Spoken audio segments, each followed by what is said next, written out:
But here's a story about Rabbi Mendel Futerfas. Rabbi Mendel Futerfas, he was a very big inspiration to me. This is a picture of Rabbi Mendel Futerfas. Here he is. A lot of, there he is, Rabbi Mendel Futerfas. Okay. Rabbi Mendel Futerfas, a very unique person, very, very unique person. And one of the things he did that was unique, he was put into Siberia.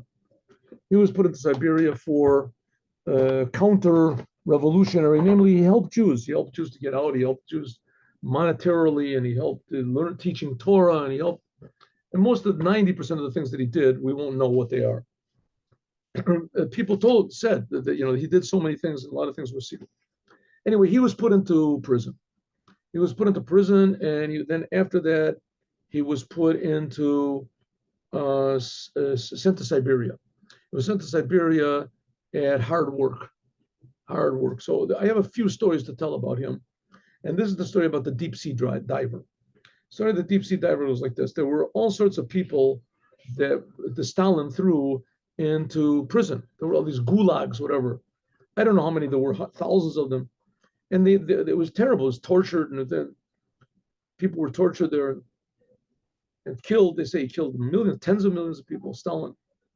And he threw also anyone that was vaguely loyal or even potentially loyal to the Tsar, the previous regime. I mean, Stalin, he killed like 15,000 something like officers of his own army. He killed like all of the officers because he thought maybe they would be loyal to the Mensheviks, to who knows what went on. There were so many different political parties over there. He killed, and that's one of the reasons why they say that the Russians lost so badly in the beginning of World War II, because they didn't have any officers. He killed them all anyway. So one of the people that was there was other people that were there. There was the stories that Reb Mendel told about the tightrope walker and about the Cossack's horse. I think I told you the story about the Cossack's horse. And here's the story about the deep sea diver. The deep sea diver. When the nights were in Russia, the nights were long, so they didn't work outside of it. They didn't work so much, whatever. So a lot of the time, they would pass by telling stories. So the deep sea diver, he told Reb Mendel a story. He was in the Tsar's Navy. And in the Navy, the Tsar took tremendous pride from his Navy, even though they were terrible. They lost I guess they lost the Japanese Navy in the Japo-Russian War. That was one of the reasons that the Tsar was deposed. Anyway, so the Tsar's Navy. So once in a while, a ship would sink, or something would sink, and the ship had a lot of iron on it, a lot of things. So they would send deep sea divers to lift the ship up. How would they do it? It says they would, in those days, deep sea divers, it was not like scuba divers today that they had tanks. They had to lower them down. They had a big tube, and the tube would be connected to the diver's suit. He had a big suit on. You ever see the pictures of a diver suit with a glass attachment over here so they could look through it? Deep sea diver. And they would lower them down, and then they would lower like two deep sea divers down, and they would put a big and with them, which each one there would be a big chain with a big hook on the end of it, and one deep sea diver would attach this hook to the big front of the sunken ship, and one to the back of the ship, and on the top, where they were lowered from, where these deep sea divers were lowered from, there would be two ships on the surface. They would locate themselves above where the sunken ship was. They would locate the sunken ship. They would put themselves above, and then they would lower down these deep sea divers, or one with these chains, and they would attach the chain to the front of the ship and to the back of the ship, and these two ships together would lift up the sunken ship sufficiently that it wouldn't drag on the ground, and then they would bring it into the docks, to the harbor, whatever, and lift it up, and then they would fix it, or they would utilize what they could. Anyway, that was the job of a deep sea diver, what they did. Said, but sometimes a ship would get sunk, and it would until they would locate the ship that was sunk, until it would take a while, and rust would set in.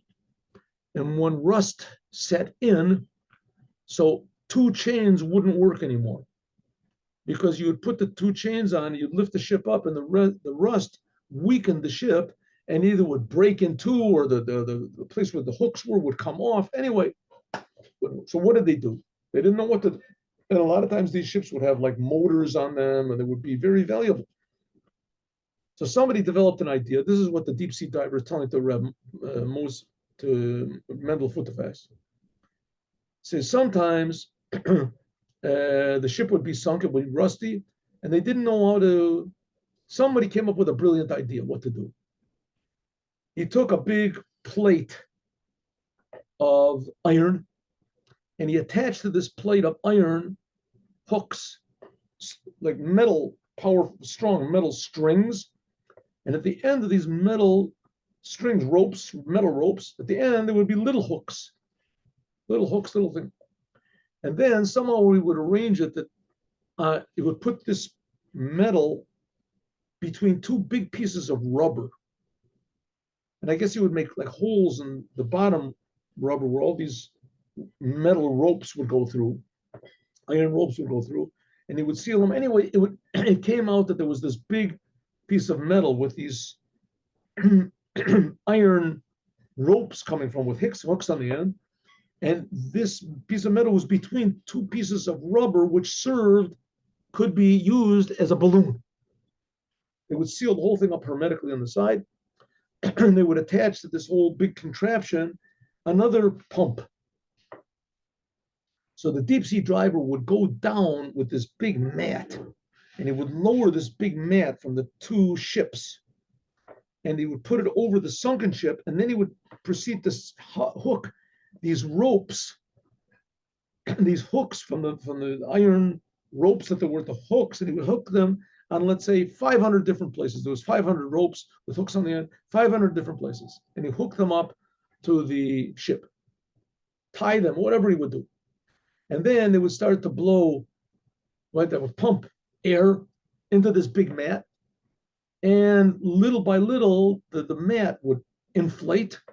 Of course, they tested it out before. It would inflate, and the inflation, the air would rise, and it would rise up with it this big plate with the iron and the whole ship. It would lift the whole ship up, but it would lift it up in a uniform way so that it wouldn't break up, and they could drag it into the docks. It said Reb Mendel Futterfass that he heard the story, and everything that he heard or that he saw in Siberia, he tried to figure out what lesson you can learn from this to be a better Jew, to be a better person, to be more positive in life. And he had to do this because it was so negative and terrible over there in Siberia that your thoughts would either kill you or enliven you. As soon as a person got depressed, he was finished. There was no reason to wake up in the morning, and he would just get cold, and he would this, and he would get sick. So, okay. So anyway, so this is the story that he heard: the big mat with the strings, with the ropes, with the ship, sunken ship. What's the connection? So he thought about it, and he couldn't figure out what the connection was.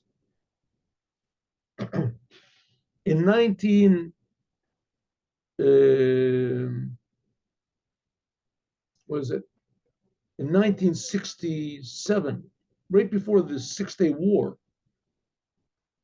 So the Rebbe came out with this mitzvah of putting tefillin on Jews, especially in Israel, and especially the soldiers in Israel. That you have to go around and ask Jews in the street to put on tefillin. Bring your tefillin with you. You make stands, tefillin stands. Ask Jews to put on tefillin. At first, everybody thought this was the most insane thing you could possibly. I mean, Jews, especially in America, they wanted to keep a low profile. And now all of a sudden you're sticking out. Are you Jewish, sir? Are you Jewish, sir? What? And not only that, the non-religious Jews, they said, "Leave me alone. What are you putting on tefillin? I don't want to. I'm not a religious Jew. Do it in your synagogue. What are you out in the streets with?" And the really religious Jews, they said, "You're shaming the commandments. What are you doing? You're embarrassing. You're cheapening Judaism. What are you doing?" So, anyway, there was 1,000 reasons not to do this, but the Rebbe said you should do it. And we did it. And miraculously, the 6-Day War, you know how the 6-Day War ended. And so you can say there was a connection. You can say there was not a connection, whatever you want. Of course, we say there was definitely a very definite and clear connection. So it's say there, but the Rebbe said you should continue. You should continue after the 6-Day War, continue with the thing, putting on tefillin on people. So Reb Mendel Futerfas said, I never really figured out, this thing about the mat with the deep sea diver until I understood what the Rebbe wanted from his thing of putting tefillin on everybody.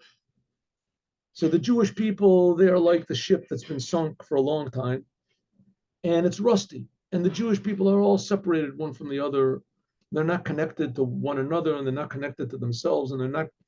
A lot of Jews don't even feel they're connected to Judaism. They're not even part of the ship. It's all rusty. There's no way you can pull them all up together. So the Rebbe figured out what he's going to do. He's going to lower down his Chassidim into the water, and they have tefillin, and the tefillin are the hooks. And he's going to hook this on 1,000 Jews, 1,000,000 Jews. Enough Jews that when Mashiach comes, and it says, Mashiach, Ruach HaPeinu, Mashiach Hashem, it says in the book of Job. In what's it called? What's it called? Eicha. What's Eicha? Lamentations, book of Lamentations. The spirit, the spirit of our life is the Mashiach. The Mashiach is the wind. When Mashiach comes, it's going to lift the whole thing up. All these Jews that were attached only by putting on tefillin once, maybe in their life, the whole thing is going to elevate. And the whole thing is going to elevate all the Jewish people. And that's what he learned from the deep sea diver. And that's what we can also learn from doing a good deed, bringing another Jew, attaching another Jew to Torah, commandments in any way. When the Rebbe reveals himself, it's all going to jump up. The whole world will just jump into place. Have a good day with Mashiach now.